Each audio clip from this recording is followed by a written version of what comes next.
So my presentation is gonna be on the Zoot Riots. This was something that I chose specifically because I really like the time.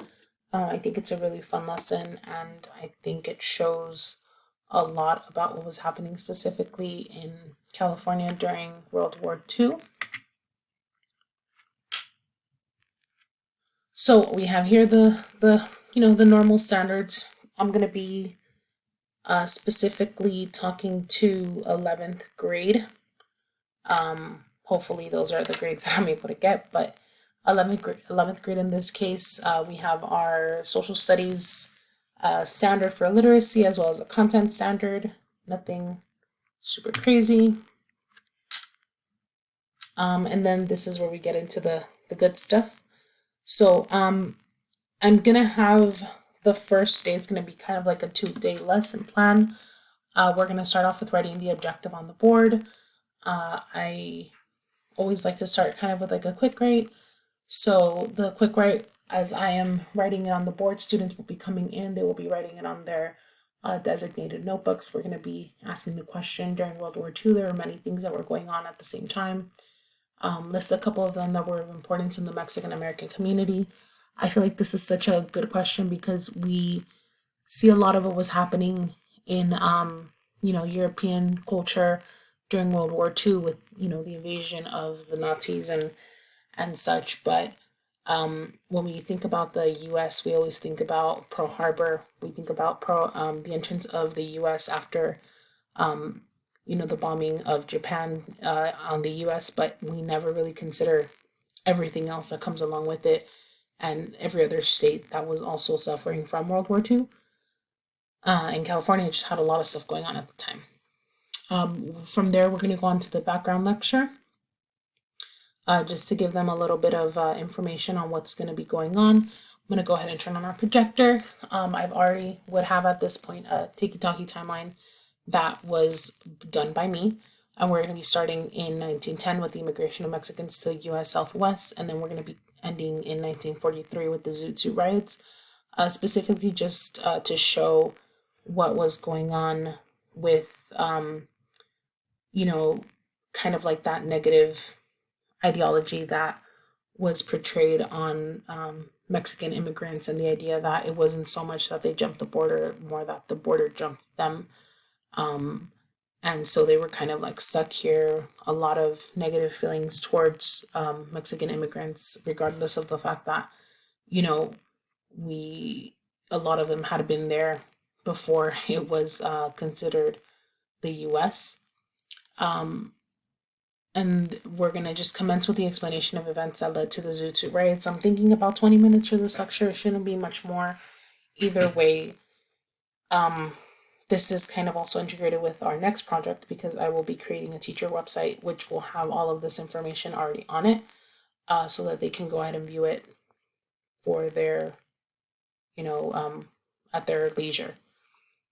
After we're done with the lecture, we're going to go ahead and show them a clip of the play Zoot to give them a little bit of background so they can see kind of like what was going on. This is a really good play that was written by Luis Rodriguez, and it's just a lot of fun.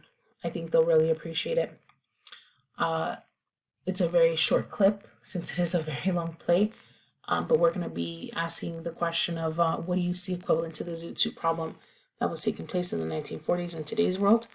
Do you see any similar conflicts in this day and age? Give them a couple minutes to just kind of discuss so that they can go ahead and think about what was going on before and then kind of relate to what's going on now. We're going to introduce the book Jazz Owls shortly after that, which is called Jazz Owls, a novel of the Zoot Riots. Very cool book. It's a lot of short chapters. None of them are longer than about a page and a half. They all have different perspectives. It kind of jumps around. It can almost be considered almost like poems, but not quite, since it does have kind of like reflective entries in there. And not all of it's poetry. But we do see a lot of different perspectives, which I really enjoy. And I think that with all of the different perspectives, it'll be a really good way to show everybody and what was going on in different people's minds. So we're going to have 10 different excerpts from 10 different chapters, which will be excerpted out of the book.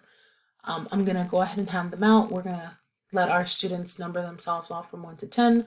All ones getting the same excerpt, all twos will get the same excerpt, so on and so forth. As the homework, we're going to go ahead and be writing on the board, read your excerpt, be prepared tomorrow to discuss in your groups. The very following day, they're going to come on into the classroom, and our quick write will basically be a short discussion with our groups talking about what was going on in each of their chapters, so they can just have time to kind of like, refresh their minds, think about what they read the night before. And I'm gonna go ahead and have them turn their attention to me, and I'm gonna model Scratch on the projector for them, so I can kind of show them what they're gonna be doing. I'm gonna show them how to work a couple of things, and then for the remainder of the period, students are just gonna be working together to create a Scratch video showing the happenings of their chapter. I'm gonna give them an entire week to work on it because I really want them to show their creativity. We're not gonna be working the rest of the week on it in the classroom. More like I'm going to give them time to kind of work together on the same Scratch project. Since it's only going to be groups of like 2 or 3, I think it shouldn't be a problem. But like I said, an entire week. And to show their completed work, I'm going to go ahead and put it into my teacher website. So they're all going to share their videos with me, their video links, and then I'll have the entire 10 chapters available for them to check out online in our class website. So just to kind of explain why I chose the technology that I chose, I actually saw one of our classmates using Tiki-Taki for their classroom, and I thought it was just like a really cool website to show a timeline, and I think it's a perfect way to show the progression between the anti-Mexican sentiment of the time, which only seemed to have grown during World War II. So if I can explain how it happened in that timeline, it was going to be a timeline regardless, and it's just easier to see it in person. And I mean, this can be used for the rest of my classes, so why not? And then as far as Scratch goes, I think I really liked when I worked on it. It's a really fun exercise that I feel like allowed me to show what I had in my mind at the time and kind of put it down in like a creative way.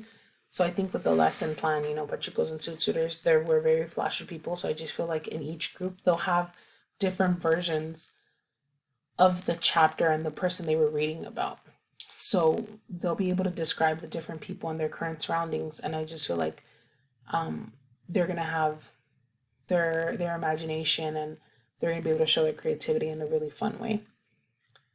Not only that, but I think I'll know if they understood the chapter or if they understood the lesson more like it, because they're going to be able to portray the feeling of the Zoot Suiters and how their Zoot Suit was like their identity. And the USOs really felt like they were owed something because they were, basically shipped abroad. But it wasn't even that. It was really that Mexican American sentiment was just very bleak at the time. And so if they're able to just kind of portray that feeling, I think I'll know that they understood the chapter.